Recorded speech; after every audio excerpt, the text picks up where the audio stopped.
বিশ্বচাৰিআলিস্থিত ফলফলিত বৰ্তমান নিৰ্মাণ হৈ থকা কাৰ্বি আংলং অটোনমাছ কাউন্সিলে দিয়া 7,50,00,000 টকা এই উক্ত টকাৰ বিষয় লৈ পেলাই কাৰ্বি আংলং APLC সংগঠন অৰ্থাৎ ৰাজনীতি দলে অভিযোগ আনিছে যে ঘৰটো সম্পূৰ্ণ নোহোৱাকৈ ইতিমধ্যে ঠিকাদাৰে টকা উঠাই নিয়া বুলি। কিন্তু আপোনালোকে চাওক, নিজে দেখিছে ঘৰটো নিৰ্মাণ চলি আছে। আৰু এটা কথা ক'ব লাগিব, অকণমান পলম হৈছে। যোৱা 2020 চনত 15 মাৰ্চত আমাৰ উত্তৰ পূব কাৰ্বিসকলৰ লৈ পেলাই এটা গণসমাৱেশ হৈছিল 2 নং বৰঝাৰণিৰ হৰবঙা ক্লামত।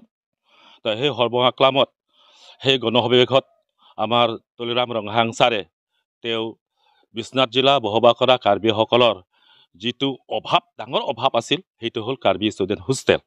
বৰ্তমান যিটো নিৰ্মাণ হৈ আছে, তো তেখেতে যিটো 7,50,00,000 টকা ঘোষণা কৰি গ'ল, তেওঁ এতিয়া নিৰ্মাণ চলি আছে।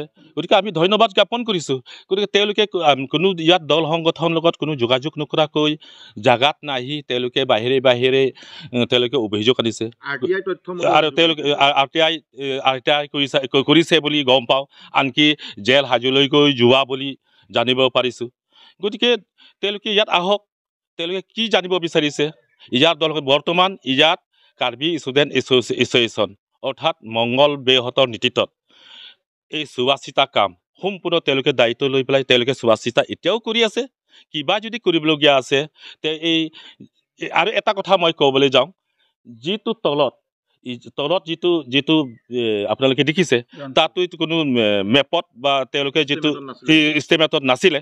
কিন্তু ছাত্ৰ সন্থাৰ লগত আলোচনা কৰি, ঠিকাদাৰৰ লগত আলোচনা কৰি যে যিহেতু আপুনি কামটো পাইছে, গতিকে মানৱতা খাতিৰত আপুনি যিবিলাকে ভঙা টুটা, যিবিলাকে ৱালবিলাক ভাঙি আছিলে, গ্লাছ নাই, দৰ্জা নাই, আপুনি মেৰামতি কৰি আপুনি ফাৰ্ষ্ট ফ্ল'ৰৰ পৰা আপুনি আৰম্ভ কৰিব বাকী এই কামটো।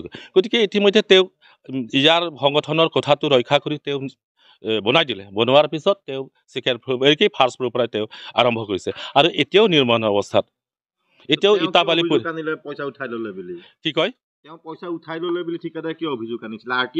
RTI মতেও মানে তেওঁলোকে জনাইছিলে যে ইয়াৰ পৰা সম্পূৰ্ণ কাম হৈছে বুলি ডিপাৰ্টমেণ্টে। গতিকে আমিতো এই কথা আমি নাজানো। তেওঁলোকে যদি RTI বা হেৰি কৰি পেলাই তেওঁলোকে যদি হেৰি কৰিছে, কিন্তু ইয়াত কোনো দল সংগঠনেতো লিখি দিয়া নাই যে এইটো ঘৰ সম্পূৰ্ণ হ'ল। আৰু এটা কথা, অকণমান নিৰ্মাণ কৰোঁতে অকণমান দেৰি হৈছে। ইয়াত ট্ৰাইবেল সংঘৰ মাটি 4 বিঘা আছে। এই 4 বিঘাৰ পৰা এই 2 বিঘা আমি কাৰ্বি ষ্টুডেণ্ট এছ'চিয়েশ্যনে মানে এই সীমাটোৰ কাৰণে অলপ গণ্ডগোল হ'ল। গতিকে এই 4 বেৰটো গতিকে অলপ চাৰ্কল অফিচৰ পৰা অকণমান আমাক ষ্টপ কৰিলে, কাৰণ তেওঁলোকৰ লগত কোনো মীমাংসা নহ'ল। বহুত দিনলৈকে এইটো ষ্টপ হ'ল। গতিকে নিৰ্মাণৰ ক্ষেত্ৰত, আৰম্ভৰ ক্ষেত্ৰত অকণমান দেৰি হৈছে। সেইটো কাৰণে আজি সেইটো। গতিকে এতিয়াও মানে সংগঠন আমাৰ কাৰ্বি ষ্টুডেণ্ট এছ'চিয়েশ্যনৰ পৰা ইতিমধ্যে আলোচনা হৈছে ঠিকাদাৰৰ লগত।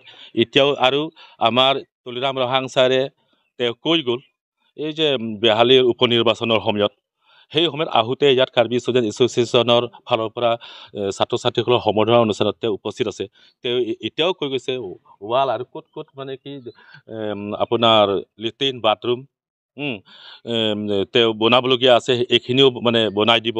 তেওঁ ইমান ঘোষণা কৰাৰ পিছত তেওঁলোকে কাৰ্বি আংলং ডিষ্ট্ৰিক্ট কাউন্সিলৰ অধীনত তেওঁলোকে কি ৰাজনীতি কৰি থাকক।